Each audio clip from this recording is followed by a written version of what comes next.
سلام و درود به تمام شما بینندگان عزیز و گرامی و ماه شریف مبارک را به یکایک شما تبریک و مبارک باد میگویم و دعا میکنم که ما را خداوند توفیق دهد که این ماه رمضان را به پاکی روزه داریم. خوب عزیزان، در این ماه مبارک رمضان به استقبال این ماه مبارک رمضان ما تصمیم گرفتیم که برای شما یک قرطاب را نشان بدهیم و سیر قرطاب را هم بگوییم که یعنی چگونه قرطابی سالم و خوشمزه را میکنید. شروع میکنیم با فطیر کردن.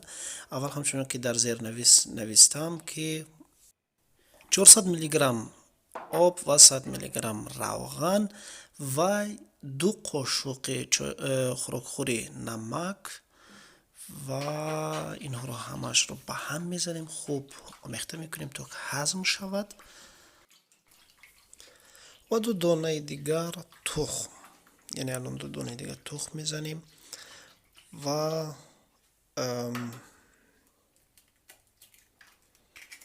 خوب و 2 کیلو آرد. گفتیم که برای 2 فطیر است، یعنی هر یک فطیر ما عبارت از 1 کیلو آرد است. یعنی ما بیشتر طرز رسپت من همین است که مثلا با روغن و آرد یعنی تخم یعنی فطیر رو میکنیم. خوب دوستان عزیز، یعنی همه اینها را به هم میزنیم. به شما معلوم است که چطور خمیر فطیر را آماده میکنن. خوب، تا حال دوستان عزیز اگر شما پادپیساتسیا نکرده باشید، پادپیساتسیا و کلاس را یعنی عضو شدن و لایک را فراموش نکنید. این تسکیر شما به نهایت تسکیر شما برای ما ضرور است و سپاسگزارم هستیم. تشکر میکنیم از شما. خب، ما تصمیم گرفتیم در این ماه مبارک رمضان یک قرطاب کرده باشیم تا که برای تمام هموطنانمان سیر قرطاب را هم نشان بدهیم و در ویدیوهای گذشته هم با دیگر طرز قرطاب کرده بودیم. بازم این دفعه من با دستان خودم من قرطاب کردم و میبینیم که چگونه قرطاب خوشمزه آمادگی هست میبیاید. خوب، کمی خمیر کردن فطیر کمی سخت‌تر است چون که آبش کمتر است. من همین خیلی خمیر میکنم. شاید که بعضی آشپزهای خوب، آشپزهای پروفسیونال اینجا باشد که ما را نگاه میکنن. از شما خواهش میکنم که ایراد نگیرید. این یک چی میگویم، این رسپت من است. اگر که شما هم باور نکنید که چگونه سالم است، یعنی فایده دارد یا اینکه خوشمزه میباید، شما خود امتحان کنید میبینید که چگونه هست. خب،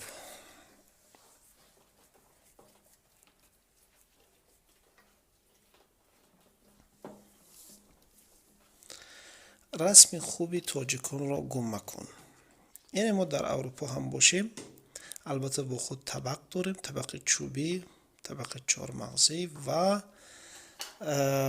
در همین طبق یعنی خوراک های تاجیکی میکنیم و خوراک های تاجیکی میخوریم. البته رسم باباگی، رسم تاجیکی را گم نکرده ایم. خوب، فطیر را انا همین طور با مشت قوی کرده تنک میکنیم چون که این خمیر ما کمکک سختتر آمدگی هست، یعنی نرم نیست، ملایم نیست. خب به همین طرز ما چیکار میکنیم؟ خمیر را تنک میکنیم. خب، به دم دادن یعنی خمیر رو نمیگذاریم که خمیر رسد. وقتی که خمیر تمام کردیم خلاصا میگیریم چیکار میکنیم؟ در حال میپزیم. من اینجا پرکوب زدم، پرکوب مثل نان زدم.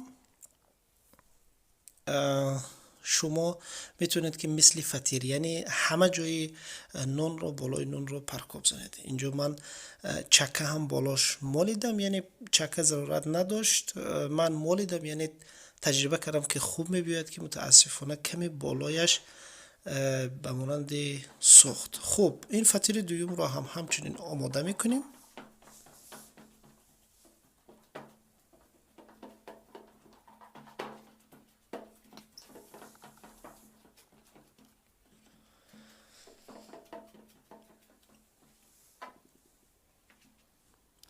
و مانندی پیشین پرکوب میزنیم. پرکوب خیلی فایده دارد، وقتی که سوراخ شد هم خوب میپزد. باید که من همه جا رو پرکوب میزدم.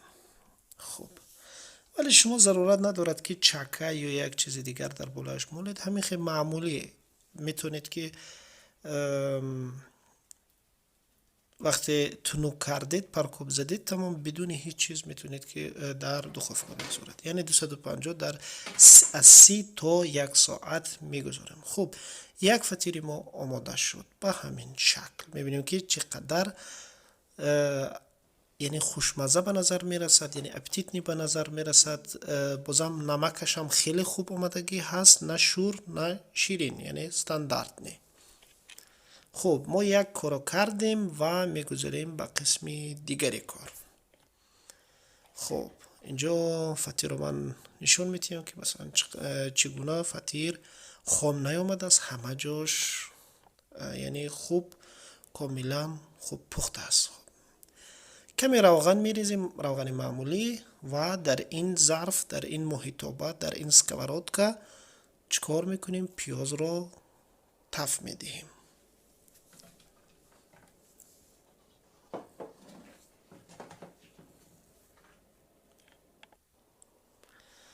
و میتونید شما از همین من حاضر یوگورت به زبان نمیسی یوگورت میشود، از همین یوگورت، یعنی همین شرکت فیفا میگوین خیلی خیلی خوشمزه است. یوگورت های خوشمزه دارد، یعنی چکه خوشمزه دارد.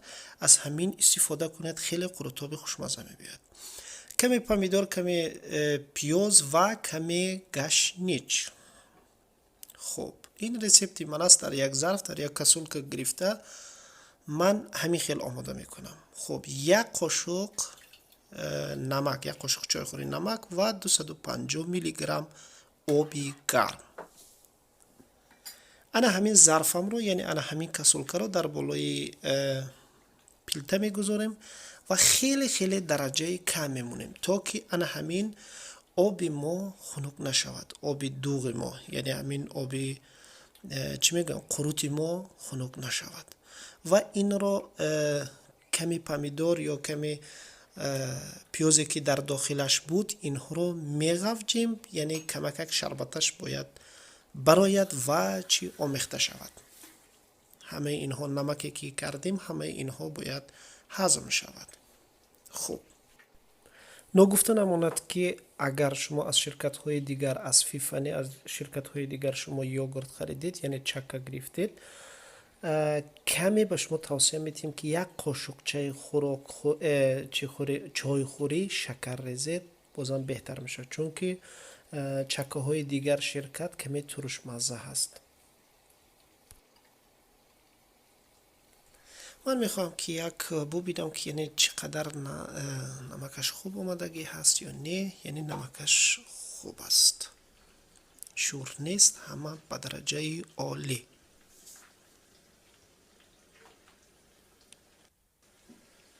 ببینیم در یک ظرف آبی دوغ ما هست، یعنی آبی قروتی ما هست. در یک ظرف دیگر من پیاز را سرخ میکنم و در یک ظرف کوچک دیگر من روغن زغیر را گرم میکنم. اینجا سالاد را آماده میکنم. 3 دانه پمیدور و 3 دانه تقریبا پیاز، بستگی دارد. سالاد این یک چیز عادی است که همه شما میدونید، میتونید سالاد کرده. خب من نمیخواد نوشتم خلاصه. و کمی گشنیج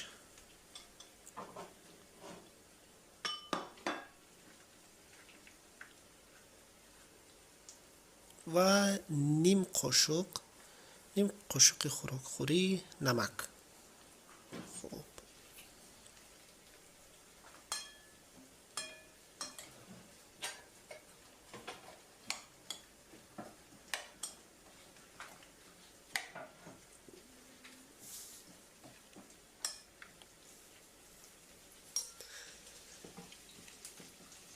اینجا پیاز ما رو نگاه میکنیم که به هم میزنیم که تا نسوزد. تقریبا همه کارهای ما آماده هست، همه کارهایمون. و پمیدور اینجا کمتر بود و من یک پمیدور دیگه هم اضافه کردم و این رو به هم میزنیم، یعنی میکوبیم.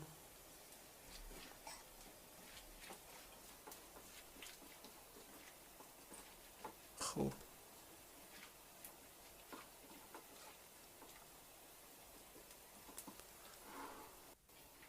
میگذاریم به فطیر ریزه کردن. میبینید که طبق ما طبق چهارمغزی است. خوب از تاجیکستان آوردیم به یک زحمت هم. خوب خیلی خوب و فطیر رو ان همین طور ریزه میکنیم خورد خورد.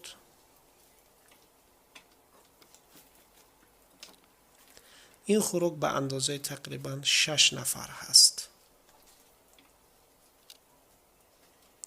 گفتنم اومد که وقتی من از اینجا چکه گوییم، چکه میگیرم یا قطیق به اصطلاح تاجیک خودمون، اینها اندازهش یعنی چی میگوین چیزی روغنش 305 315 است. این باشد روغنی صغیر است. انا همین طور است که ما از نیتو خریدیم. خب به مانند صغیرهای خودمون نیست، ولی به هر صورت لذت روغن صغیر را دارد. خب این قروتاب ما آماده شد. آب قروتاب رو میریزیم در طبق.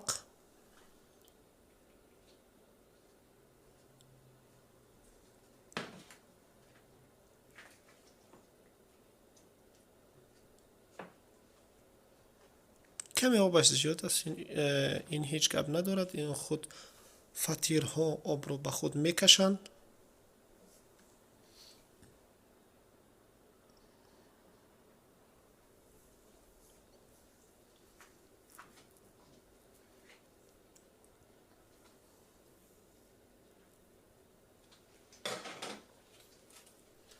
ولی به هر صورت من هم کمی فطیر ریزه میکنم تا که این آب رو چپیده گیرد.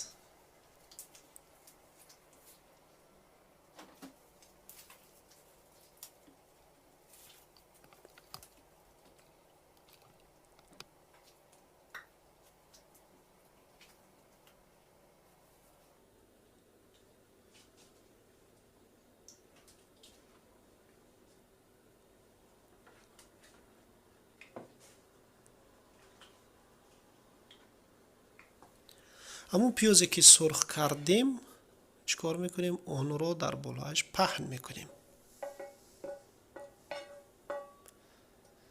خوب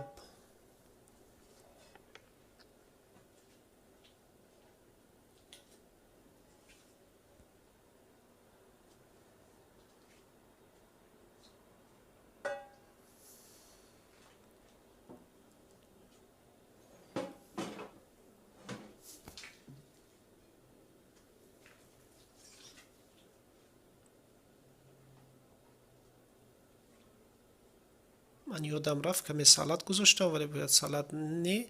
اول روغن صغیر و روغن جوش رو، روغن گرم رو در بالایش یعنی میپوشیم و چیکار میکنیم؟ بعدا سالاد میگذاریم.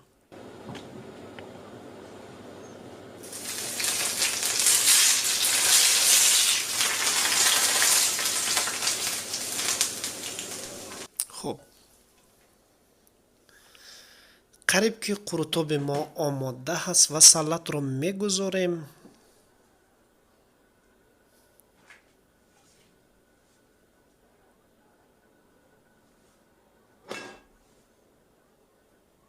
کمی گشنیج.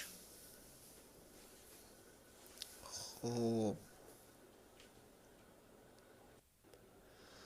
باور کنید همین قروتابه که کردیم جای شما خالی. بهترین قروتاب بود، یعنی خیلی خیلی خوشمزه بود. ولی وقتی شما اینو میفهمید که اگر از این خورده باشید بعد میفهمید لذتش رو که واقعا من چی میگویم. خب در